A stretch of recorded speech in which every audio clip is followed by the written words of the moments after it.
ಉದ್ದಿನ ವಡೆ ಮಾಡಬೇಕು ಅಂತ ಮಿಷಿನಲ್ಲಿ ಉದ್ದಿನ ಬೇಳೆನ ಒಡ್ಸ್ಕೊಂಡ್ಬಂದೆ ಫ್ರೆಂಡ್ಸ್. ಬೆಳಿಗ್ಗೆ ಪುಡಿನ ಮಿಕ್ಸ್ ಮಾಡಿ ಇಕ್ಕದೆ ಉದ್ದಿನ ವಡೆ ಈ ಥರ ಬಂದಿದೆ. ನನ್ನ ಉದ್ದಿನ ವಡೆ ಅದು ಉದ್ದಿನ ವಡೆ ಹೋಗಿ ಪಕೋಡಾಗ್ಬಿಟ್ಟಿದೆ. ಬಟ್ ಅದು ಸರ್ಕಲ್ ಮಾಡೋಕ್ಕೆ ಅಂದ್ಕೊಳ್ಳುತ್ತದೆ. ಅದಕ್ಕೆ ಹಂಗಂಗೆ ಎತ್ತು ಬಿಟ್ಬಿಟ್ಟೆ. ಸಾಂಬಾರು ಬಿಸಿ ಮಾಡಿದೆ, ಈ ಸ್ಟೀಲ್ ಪಾತ್ರೆಯಲ್ಲಿ ಬಿಸಿ ಮಾಡಿದೆ. ತಳೆ ಎಲ್ಲ ಸೀದೋಗಿ ಗಮ್ ಗಮ್ ಗಮ್ ಅಂತ ಬರ್ತೈತೆ. ಏನು ಮಾಡೋಕ್ಕಾಗಲ್ಲ, ಅಡ್ಜಸ್ಟ್ ಮಾಡಿಕೊಂಡು ತಿನ್ನಬೇಕು. ತಿನ್ನೋದು ನಾನೆಲ್ವ, ಮಾಡೋದು ನಾನೆಲ್ವ, ಸೊ ನೋ ಪ್ರಾಬ್ಲಮ್. 2 ದಿವಸದಿಂದ 3 ದಿವಸ ಆಯಿತು ವಿಡಿಯೋ ಹಾಕಿ. ಏನೋ ವಿಡಿಯೋ ಹಾಕೋಕ್ಕೆ ಇಷ್ಟ ಆಗ್ತಾ ಇಲ್ಲ. ಬೋರಿಂಗ್ ತಲೆನೋವು. ಒಂದು ಕಡೆ ಬಿಟ್ಬಿಡೋಣ ಅನ್ಸುತ್ತೆ, ಒಂದು ಕಡೆ ಬೇಡಪ್ಪ ಅನ್ಸುತ್ತೆ, ಮಾಡೋಣ ಅನ್ಸುತ್ತೆ, ಟೈಮ್ ಪಾಸ್ ಆಗುತ್ತೆ ಅನ್ಸುತ್ತೆ, ತುಂಬ ಚೆನ್ನಾಗಿದೆ ಅನ್ಸುತ್ತೆ, ಬಿಟ್ಬಿಟ್ರೆ ಹುಚ್ಚಿಡ್ಕೊಂಡು ಹೋಗ್ಬಿಡ್ತೀಯಾ ಅನ್ಸುತ್ತೆ. ಈ ಥರ ಕಥೆಗಳು. ಯೂಟ್ಯೂಬ್ ಬಿಟ್ಬಿಟ್ರೆ ನೀನು ಹುಚ್ಚಿಡ್ಕೊಂಡು ಹೋಗ್ಬಿಡ್ತೀಯಾ ಅನ್ಸುತ್ತೆ. ಹುಚ್ಚಿಗಿಚ್ಚಿಯನ್ನು ಹಿಡ್ಕೊಂಡು ಹೋಗಲ್ಲ, ಬೇಜಾರು ಅನ್ಸುತ್ತೆ. ಟೈಮ್ ಪಾಸ್ಗೆ ಕರೆಕ್ಟಾಗಿದೆ ಸಖತ್ತಾಗಿದೆ. ಯೂಟ್ಯೂಬ್ ಮಾಡಿದ್ರೆ ಟೈಮ್ ಪಾಸ್ ಹೆಂಗೆ ಹೋಗುತ್ತೆ. ಟೈಮ್ ಪಾಸ್ ಆಗದಿರೋರಿಗೆ ಟೈಮ್ ಪಾಸ್ ಒಂದು ಕಡೆ ಆಗುತ್ತೆ, ದುಡ್ಡು ಒಂದು ಕಡೆ ಬರುತ್ತೆ, ಹೆಸರೊಂದು ಕಡೆ ಬರುತ್ತೆ, ಜನರ ಪರಿಚಯ ಆಗುತ್ತೆ, ತುಂಬ ಯೂಸ್ ಇದೆ, ತುಂಬ ಬೆನಿಫಿಟ್ಟು ಇದೆ.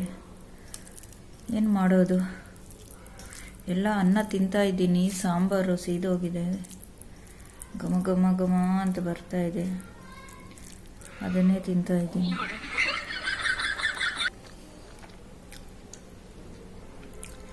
Okay, it's better, good, it's nice. ಈ ಉದ್ದಿನ ವಡೆ ನಿಂಗಪ್ಪ ತಿನ್ನೋದು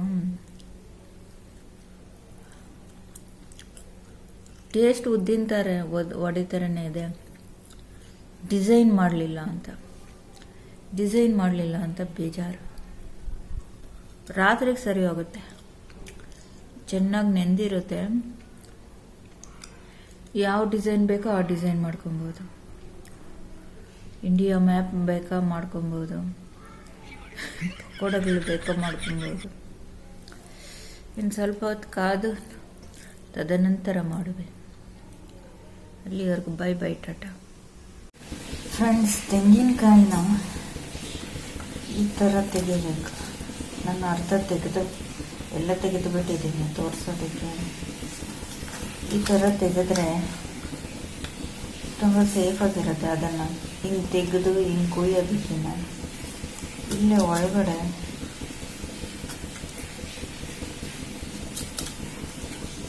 ಹಿಂಗಂದರೆ ಸಾಕು, ಪ್ರೆಸ್ ಮಾಡಿದ್ರೆ ಸಾಕು, ಅವು ಬಂದ್ಬಿಡುತ್ತೆ ಪೀಸ್ ಪೀಸಾಗಿ.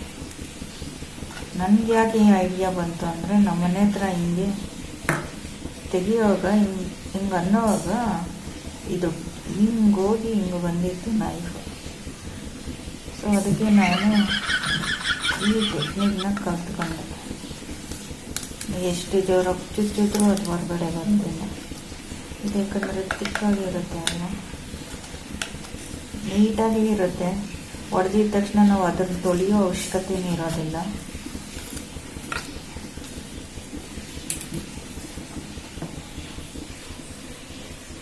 ಅದನ್ನು ತೊಳೆಯೋ ಅವಶ್ಯಕತೆಯೂ ಇರೋದಿಲ್ಲ. ತೊಳೆದ್ರೆ ಅದು ನಾವು ಸಾಂಬಾರ್ಗೆ ಹಾಕುವಾಗ ಸಾಂಬಾರೆಲ್ಲ ಬೇಗ ಕೆಟ್ಟೋಗುತ್ತೆ. ಅದಕ್ಕೋಸ್ಕರ ಈ ಥರ ತೆಗಿಬೇಕು. ತೆಗೆದ್ರೆ ತುಂಬ ಸೇಫು, ನೀಟಾಗಿ ಇರುತ್ತೆ. ತೊಳೆಯೋ ಅವಶ್ಯಕತೆ ಏನಿರುತ್ತೆ ಫ್ರೆಂಡ್ಸ್, ನಾವು ಹೊಡೆದಿದ ತಕ್ಷಣ ಆ ನೀರೆಲ್ಲ ಒಳಗಡೆ ಇರುತ್ತೆ, ಅದು ಇನ್ನೂ ಪ್ಯೂರ್ ಆಗಿರುತ್ತೆ,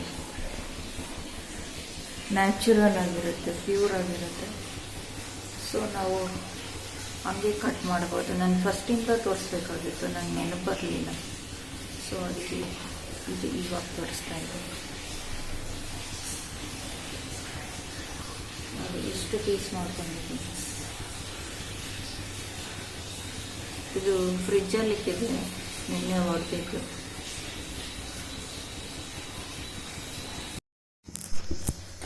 ಉದ್ದಿನ ವಡೆಗೆ ಬಿಡ್ತಾ ಇದ್ದೀನಿ ಫ್ರೆಂಡ್ಸ್ ಎಣ್ಣೆ. ಅದು ನೆನ್ನೆ ಹಿಟ್ಟನ್ನ ಏನೋ ಮಾಡಿರೋದು, ಇವತ್ತು ಎಣ್ಣೆಗೆ ಬಿಡ್ತಾ ಇದ್ದೀನಿ. ಅದು ರೌಂಡು ತೂತು ಮಧ್ಯದಲ್ಲಿ ಬರುತ್ತೋ ಬರಲ್ಲೋ ಏನೋ ಒಂದು ಬಂದಂಗೆ. ಹೆಂಗೆ ಮಾಡಿದ್ರೂ ಟೇಸ್ಟ್ ಒಂದೇ ಥರ ತಾನೆ, ಡಿಸೈನ್ ಮಾತ್ರ ಚೇಂಜ್. ಈ ಥರ ಟಪ್ಪಿ ಮಾಡ್ಕೊಂಡಿದ್ದೀನಿ. ಟ್ರೈ ಮಾಡ್ತೀನಿ, ಬಿಡ್ತೀನಿ ಅಂದ್ಕೊಂಡಿದ್ದೆ.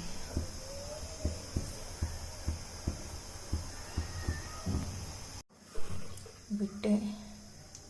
ವಡೆ ಆಗುತ್ತೋ ಪಕೋಡ ಆಗುತ್ತೋ ಏನೋ ಒಂದು.